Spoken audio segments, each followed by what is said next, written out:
Hi friends, welcome to Karpagam channel. இன்றைக்கி நம்ம சேனலில் பனானா மில்க் ஷேக் எப்படி பண்ணலான்னு சொல்லிட்டு பார்க்கலாமா? அதுக்கு தேவையான பொருட்கள் 2 வாழைப்பழம் எடுத்துருக்குங்க, செவ்வாழைப்பழம். உங்ககிட்ட எது இருக்கோ எடுத்துக்குங்க. 2 பூஸ்ட் பாக்கெட்டுங்க. உடச்சக்கல்ல இந்த கப்பில் 3/4 கப்புங்க. நான் 6 ஸ்பூன் உடச்சக்கல்ல எடுத்திருக்கேன். 3 பேர்த்துக்குங்க, 2 ஸ்பூன் ஒருத்தருக்கு. இப்போ இதில் 1 டம்ளர் பால் எடுத்திருக்கேங்க. 6 பேர்ச்சம்பழங்க விதை எடுத்து வச்சுருக்கேன். இப்போ நம்ம இதை எப்படி மில்க் ஷேக் பண்ணலான்னு சொல்லிட்டு பார்க்கலாமா? ஜார் எடுத்துருக்கேங்க. இப்போ இந்த ஜாரில் இந்த உடச்சக்கல்லையை போட்டு பொடி பண்ணிட்டு வந்துக்கலாம். இந்த மாதிரி பொடி பண்ணிக்கிங்க. இப்போ இதில் பேர்ச்சம்பழம் நம்ம எடுத்து வச்சுருக்குறோம்ல, இதையும் போட்டுக்கலாம்.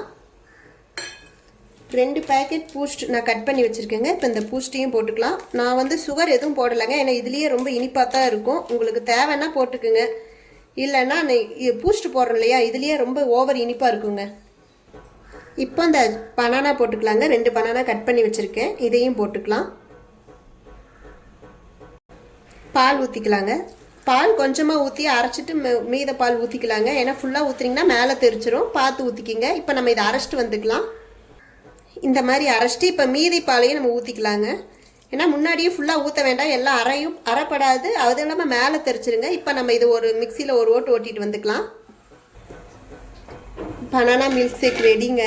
அடிக்கிற வெயிலுக்கு குளுன்னு ஏதாச்சும் குடிக்கணுன்னே தோணுதுங்க. இந்த மாதிரி ஹெல்த்தியான இதுங்க. ஏன்னா பனானா உடச்சக்கல்ல எல்லாமே உடம்புக்கு ரொம்ப நல்லது. இது மாதிரியே ஒருக்கா செஞ்சு பாருங்கள், டேஸ்ட்டு சூப்பராக இருக்குங்க. இதே மாதிரியே செஞ்சு பாருங்கள். இந்த வீடியோ பிடிச்சிருந்தா லைக் பண்ணுங்கள், ஷேர் பண்ணுங்கள், சப்ஸ்கிரைப் பண்ணுங்கள். இன்னொரு இன்ட்ரெஸ்டிங்கான வீடியோவில் பார்க்கலாம். Okay, thank you.